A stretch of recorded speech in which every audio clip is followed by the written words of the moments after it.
This is Star Wars in Character, the podcast that takes a closer look at some of the characters in the Star Wars universe you probably never noticed. Backstories, histories, and details you never knew, wanted to know, or ever need to know. Now here are this week's panelists of Star Wars in Character. Hello there, and welcome to our live 50th episode of Star Wars in Character, which I can't see the other podcasters because the cameras aren't up. But I know they're there. Okay. Today we were talking about Owen and Beru Lars. Now, this hot couple, they're burnt. This hot couple appears in Episode 2, Attack of the Clones, Episode 3, Revenge of the Sith, Episode 4, A New Hope of the Star Wars saga. Now, there's a theme to these names due to the husband and wife who are no longer with us because they're cooked. Because they're cooked. My name is Crispy Chris. You like that one? You're already happy with yourself. I am. Look at the smile on your face. Today I am joined by Marinated Matt. Say hi, Matt. Hello. Marinated. Not quite cooked yet, but about on my way. Is that what it is? Now, in the past, he's usually to my right. Today, he's to my left. To my left is Well Done Dave. This is making me hungry, all this stuff. I need some barbecue. And Toasted Tim. Yeah, that's not bad. I like that. I All like right. that. All right, Toasted Tim. Yes. Give us some facts about these well-done husband and wife couple, please. All right. Well, Uncle Owen and Aunt Beru. Uncle Owen, Lars, Beru, Whiteson. Now we talked a little bit about Uncle Owen in our Klieg Lars, so we're gonna skip over some of that stuff. Owen was born on the planet Ator, which, and as we said on the Klieg Lars episode, he is the son of Klieg and Ika Lars. Ika, she died while Owen was very young, while Klieg and Owen were on Ator, and they moved back to Tatooine, which is where Klieg was originally from. Well, how did she die? That was one of my first questions. Is like, how did you talk about that on that other episode? You know what? I think we talked about it, but I don't think there was a whole lot of information on her on that on the Wikipedia entry, and I didn't go back to research her again because I knew that really I was only going to be mentioning her name just this one time at the beginning, and I didn't decide to go back and redo her research. He doesn't know is what he's trying to say, Dave. Yeah, okay. Pretty much. Yeah. Pretty much. Now, Owen, as we also heard in the Klieg, he played a big role in helping to secure the release of Shmi from Watto in when she was in slavery. In slavery when she was enslaved by Watto. We went over that in the Klieg Lars episode. But Beru, we've never talked about Beru. We don't know much about her history. And basically, Beru was born on Tatooine, and she actually grew up in a moisture farming family. So, moisture farming is in her blood. I hope two of them. A long thing on how they met, because that to me is going to be the most interesting thing about this whole episode. I want to know how single people meet on Tatooine. Yes, and I do need a nap, so I'd like to hear the story as well. I got to know how they met. Like, it's like, because he introduces her as his girlfriend, right? Yeah. And he's like, "This is my girlfriend." Like, it's almost like you expect her to walk out. Like, girlfriend is such like an Earth word. Like, it's like you expect her to walk out in his Letterman sweater, like in the Thriller. Thriller, like, I want you to be my girl. Where are they dating? Are they going to the cantina, and then what? Yeah, I mean, who knows? Like, where, like, is there school? Like, I want to know everything. No, Moisture Farm University, like MFU. Like, Whoa. Watch your mouth. Like, did they meet each other at college? I gotta know, Tim. They didn't meet at college or anything. It's actually not. There's not a whole lot to say. Since they're both moisture farmers, they met in Anchorhead, probably while shopping for moisture farming supplies. Where's that at? And that's just how they met. They had a common bond, being moisture farmers, and she's a good looking girl. He's a relatively handsome fella. I like Liam's suggestion. He said they met speed dating, so it's like, here's Baru and here's a rock. Okay, those are your choices. So no, they just met. They just both happened to be in Anchorhead at the same time. They met. There was a mutual attraction, and then they started courting. I will say though that when we first see them in episode 2, and he does say girlfriend, that word does pull me out of the Star Wars story. It's kind of, it doesn't ring well in your ear in a Star Wars. No. Story. Well, at least he didn't say this is my best girl Baru or something really archaic like that. That would have been lame. A main squeeze. Yeah, that word, it just blows. That is just like such a poor word usage in there, because I mean, it sounds to me like they don't really have a reason for them to meet other than one day they're going to adopt this pain in the ass. Like, I wanted some whole big thing. Like, I wanted some, like, courtship. Like, I mean, romance, Tim.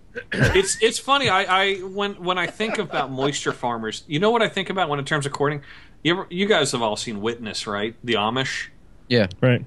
It kind of feels that way. It's like they probably had a very conservative way of meeting and courting. Like they would probably have family meetups. You know, the Lars and the Whitsons would get together and have dinner, and Owen and Baru would sit across the table and they wouldn't say anything. They just like look up while eating moisture.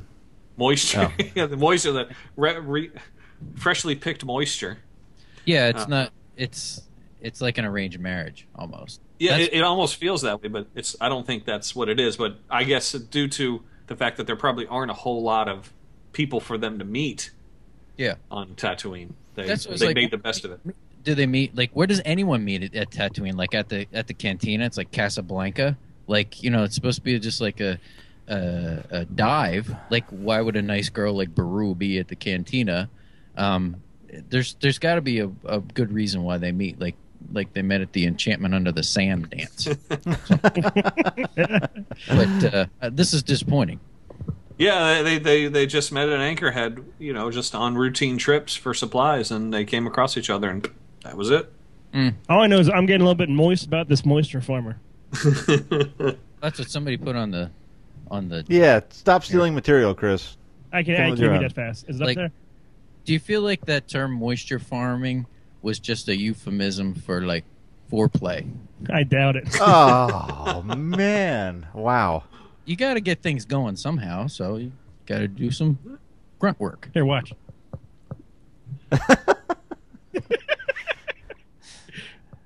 And there's my new phone background. That still shot right there. They were courting, obviously, while Shmi was still alive. I guess he met her after Shmi came into his life as his stepmother. So Baru did know Shmi,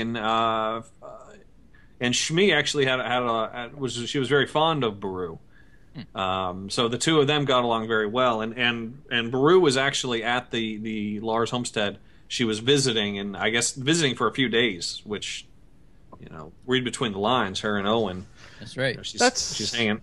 Yeah, that was kind of a question I sort of had. I didn't have it written down. Well, I don't have anything written down. But was she living there during that whole episode 2 thing? I don't think she was officially living there, but I think I mean, I don't know how far apart their homesteads were, but it probably wasn't very close. Yeah, there's nothing in eyesight of any shot of the Lars homestead that I ever remember. So they probably would spend if they were going to make the trip, they were going to spend a few days, you know, just to make it worth their while. Like if it takes a day to get there, you're going to want to spend more than 3 hours before you take another day to drive back. Yeah, okay. So yeah, she was there, and I guess when we see them in episode 2, since Shmi is gone, Klieg, that guy can barely boil water, and same with Owen. So she's probably helping them out in sort of a domestic level, I would think, at that point. Right. Well, cool. Matt, are we doing trivia with the whole us against them again? Oh, hell yeah. I got scoreboards for that. I got scoreboards for our final. I'm set. All right. I think this is a good time to get started. What do you think? Yes. We have to do trivia like immediately. We get a lot of... Yeah. Well, that's all right. All I right. think some of these panelists are getting a little big for their britches. That's what I think. right. Because we lost last time, Yes, we did. and I blame you. I blame myself, too. Yeah. Well, we got to win this time, and we're supposed to be the Star Wars hosts. We should beat the panelists. I don't think we have a chance, but we gotta make it sound good. Let's do it. All right, we gotta pick General Zach Grievous. Yes, please. He's my buddy. Yay. Because he likes Chris. We don't know why. I know. And he is We don't know why. really, really excited for this. Okay, so what are we gonna say? Like, if they win, they get to pick a character again. Sounds good. They can pick. What do we got? We got 51 in the can. No, we didn't do 52 yet. We have the character pick, so they can do 53, I guess, huh? All right. Yeah, You guys that's- win. You get to pick the character on our Facebook page, or through voting, through contacting us on email for episode 53, whatever it will be. Whatever it be. Okay. Zach, are you ready? Zach, you there? Here comes your question. All right. Whose last words were, quote, "There'll be hell to pay"? Okay? When you're ready and you've thought about it, without going online and cheating, No cheat. type in final answer and your answer. But here's the question again. Whose last words were, quote, "There'll be hell to pay"? Come on, General Zach Grievous, let's go. Don't embarrass me. Why is he mentioning me? Yeah. What does that have to do with you? If you lose, you get to bend over and get your moisture farm. This was guest 714 said this. That is very eloquent. Isn't that a win? Ooh. Oh, he doesn't know. Oh, come on! All right, we'll take a shot. Read it again, Dave. I will read it again. one more time. If you don't know, just, guess something. Captain Kirk, write anything. Whose last words were, quote, "There'll be hell to pay"? It's about the person on the podcast.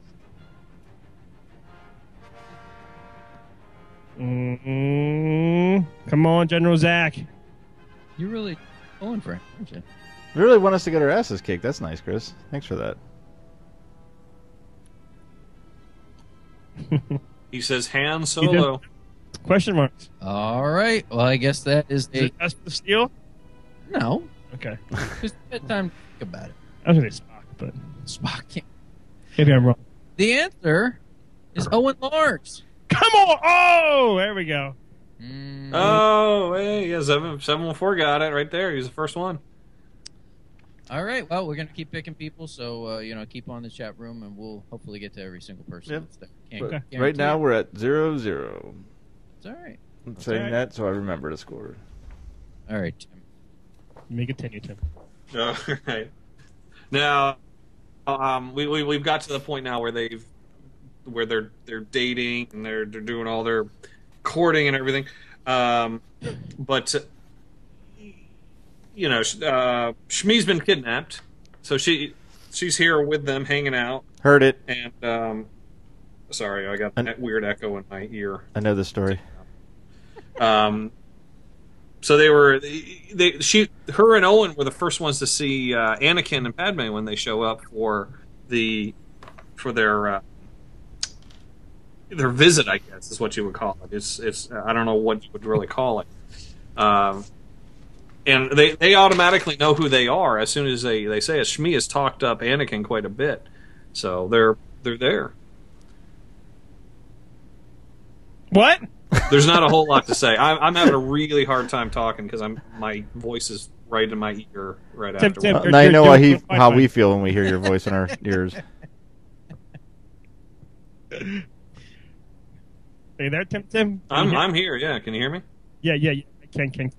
Every time I hear Owen, like they talk about Uncle Owen, that also takes me out of it too. Like the friend thing takes me out of it. Luke is too much of an Earth name. Owen is too much of an Earth name for me too. And I just don't like it. Like every time I think of it or hear, I think about throwing mom from the train. What? Okay. Oh, yeah, okay. Going, Edwin! That's all I ever think about. It's too much of an Earth name. But he's like, I love it when he meets Anakin. Yes. He's so kind of nonchalant about it. Yeah. Like he's meeting this guy that's going to be his. What are they, stepbrothers, right? They're stepbrothers, I guess. They're Will Ferrell and another guy. Did we just become best friends? But they meet him, and he must have heard about this guy. Like he's like this force-sensitive guy. He's powerful, and he kind of just like nonchalant him. He's like, "Hey, what's up?" Yeah. I don't care who you are. Yeah. Like I mean, I would have been shitting bricks. I was upset when they first introduced him. Like Lars, he don't stand up. That's a callback. You're back on. Yeah. But he's like this guy that's supposed to be all powerful, and he's chosen. I mean, it's like meeting your brother, and he turns out he's Jesus. Like, how do you look to that? I feel No. bad going. That's a good question. Yeah, they're immediately just sort of just there, and they sort of bring him in, and there's no issue. Guys, I hate to say, I cannot hear myself think. I'm speaking in my ear, and everybody's echoing like ridiculous amount. You have to persevere. Yeah, all right. Children. Well, I mean, we get to this point. It's the Clone Wars. You know, we see all the stuff that happens in Episode 2. Anakin and they for some reason they steal back C-3PO. I don't know if C-3PO was how important he was to the Lars homestead at that point, but they steal C-3PO. They just leave. They don't even tell him they're taking him. They just fly off. Yeah, that's. I don't really think that. But yeah, and then shortly after that, the two of them were married. They were married, and Klieg eventually passes away. I think as a result of his injuries, if I remember correctly, from the Tusken Raider attack. But then at the pretty much they live a really rather standard Tatooine existence during this time before Luke comes along. Just running their moisture farm. But we do see them again at the end of Episode 3, where Obi-Wan brings young Luke Skywalker, young baby Luke, to them, and Beru is happy to take Luke. She's all about it. She's like, "Oh yeah, baby," but Owen was not too happy to have Luke come along. And you can actually sort of see that in the film where he has his back turned to Kenobi. Okay. And they have that long dialogue scene. Remember that? Yeah. Oh, they don't talk at all. Where Kenobi just walks up, hands the baby, and then walks away. And I think it's as he's walking away is when Owen finally turns around. Yeah. So. Although I do like how Episode 3, like that's how it ends. That's the last scene you see is Owen and Beru and the two sons, and then A New Hope starts, and that's like it almost just connects it all by that one little scene. That's my Owen is before he turns around, he's almost using the same stance that Luke is standing in when we first see him in Star Wars. Yeah, which is pretty cool. It's a nice mirroring, I guess. Right. Yeah, I think a lot of people were wondering how that was going to end, and I don't know whether you like Episode 3 or not. That was kind of a cool way to just kind of wrap it up. It was kind of almost sweet in a way. Mm-hmm. It was touching, especially when I was sitting next to and and there was touching. Touching. All right, let's do another trivia question. Trivia question, yes. Chris, are you going to pick somebody? I am going to pick the Canadian guy. Canadian guy. Very nice. All right. This is for all of Canada. Here we go. Your question is this. These are all from the original trilogy. What were Ben Kenobi's first 2 words in Star Wars? Isn't that the Great Dragon Yell?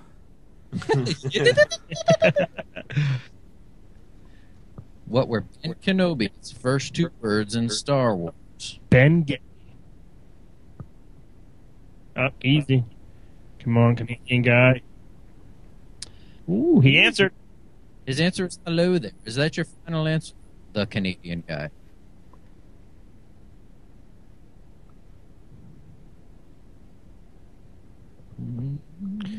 Oh, he said yes. That is absolutely correct. Yay! Congratulations.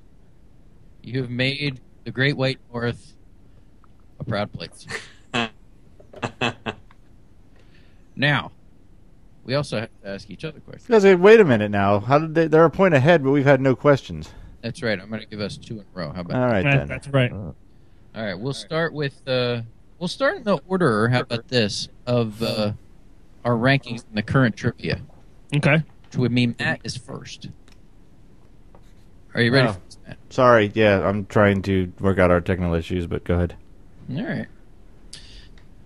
Well, are you ready for your questions? Yeah, go for it. Okay. This can wait.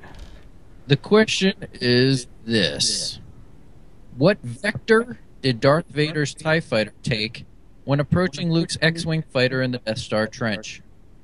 Oh, thank God that one's yours, man. The hell does that even mean? Straight. I don't know. What's your answer? Straight. I have no clue what that could possibly mean. The answer is 3 or 0.3. Are you kidding me? You know what's weird is that when I drive straight, I usually drive 0.3. You do? That's seriously the answer? Yeah, it is. Wow. Okay. All right. Well, because we need to catch up with another question, that means Tim, are you ready? Yeah. This is a question for me? Yeah. This is a question for you.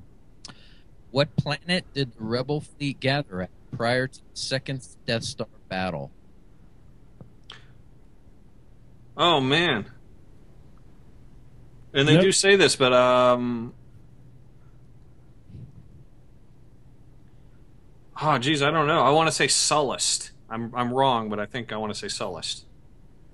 Is that your answer? That is my answer. Sullust is correct. Oh! Hey! Nice one. Suck it, chat room. Oh, man. Face! Yeah! And we didn't get any right. We just Yeah! Way to go, them! All right, so it's 1-1. Very good. Yeah.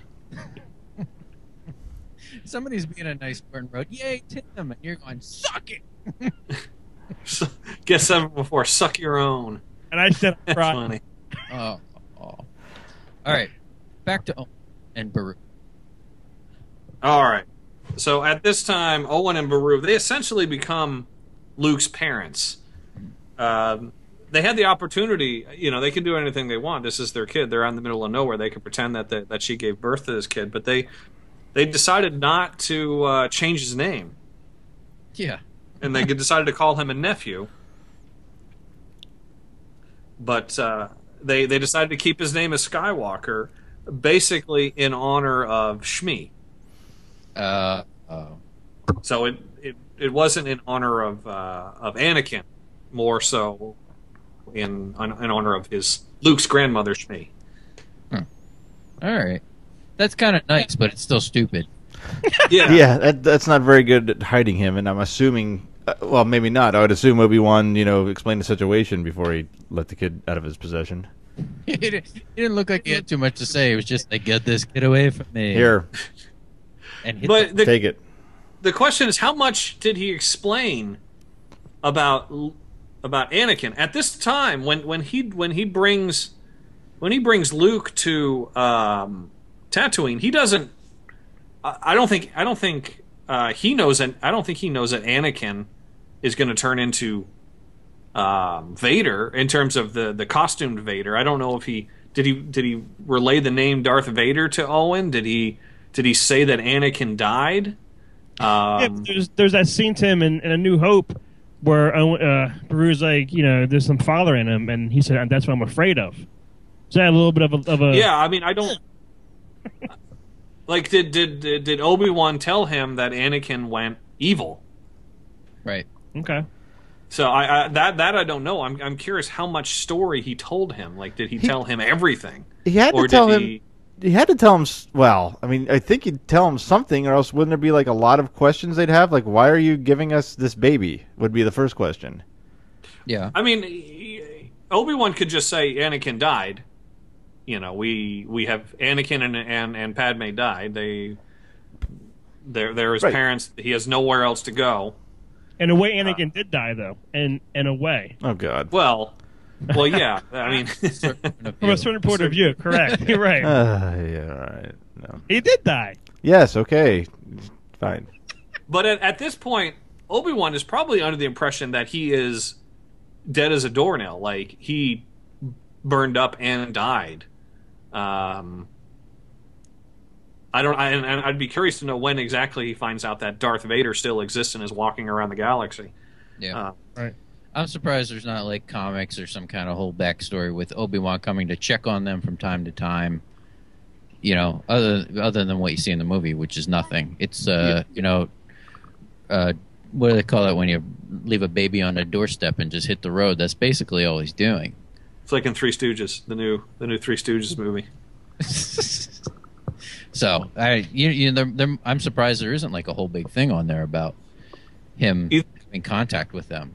I think some of that there have been stories that have been written about that time period, but with all the things that have happened with the prequels coming out, I think a lot of these were written prior to at least episode 2 and 3 coming out. I think a lot of them were written prior, probably to even episode 1 of how this all went down. So I think that there's some inconsistencies now in the EU of how this actually and how much was actually told. Right.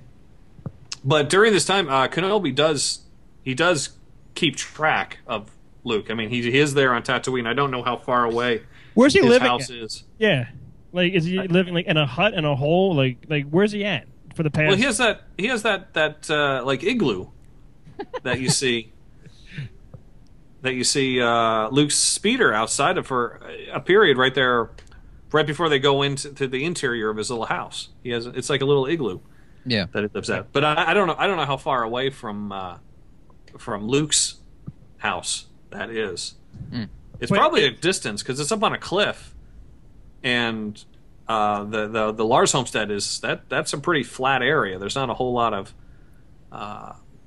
variation in terms of the earth in that area. Yeah. Well, I have a question for everybody, even the chat room. And that dome on top of Attack of the Clones, when Padme comes out and sees Anakin carrying, is in the corner, boo-hoo, my mom. Is there like a big underneath, like room or housing underneath that little tiny dome? Like that thing is so tiny. Are you thinking the house is like subterranean? Yeah. Like if you walk in the thing and go down, is it like a huge like building or underneath the ground or something? Well, you see that area, like that courtyard, that drops down about 30 feet, and there's all those little branches off of it, off little hallways. So I think that igloo may just be the entrance into that. I'll call it a complex. Okay. A domestic complex. That's what I kind of thought too. Maybe that's where they that's where they hang their coat, and then they go into the main house. Yeah, I figured it was underground too. That would make sense to get it out of that blazing eternal sun. Yeah. It's kind of a nice, actually, for being in the middle of nothing, it's kind of a nice spread. It is. Like, they seem like they kind of have some money, although they don't do any redecorating from, the time in episode 2 to the time in episode 4. They even have, like, that stupid tiger print ceiling in that one room where they're having the blue milk and stuff. That Darth Maul paint on the ceiling. Yeah, they didn't do a whole lot of decorating in that sucker, but it's you can tell they're kind of... Who are they going to decorate for? It's like no one comes by. It's not like they're entertaining anybody. The Jawas come every once in a while. Well, they have friends, and I found this out while doing the research, and we're jumping ahead a little bit here when I tell this story. But on the day that that the stormtroopers came and they were killed, they were actually getting ready to go to a wedding. What? Yeah, I heard that. Yeah. Oh God. Yeah, I mean, and I didn't research who they were going to get the wedding with because it really doesn't matter. I just thought that was kind of a little interesting tidbit is that they were getting prepared to go to a wedding, and I wonder if Luke was supposed to go with them to this wedding. Nah, he was all sad because he was going to go to the taxi station. Yeah, they don't mention that there was a wedding coming up that next day when they're arguing over him going to the academy this year. You know, there's no mention of this wedding that they have to go to the next day. Right. I've done a lot to get out of weddings, but I've never set up my aunt and uncle to get killed and barbecued. But that's pretty extreme. Well, just know that option's always there. Yeah. Well, I'm glad to see it There's still works. time. It works pretty effectively too. Yeah.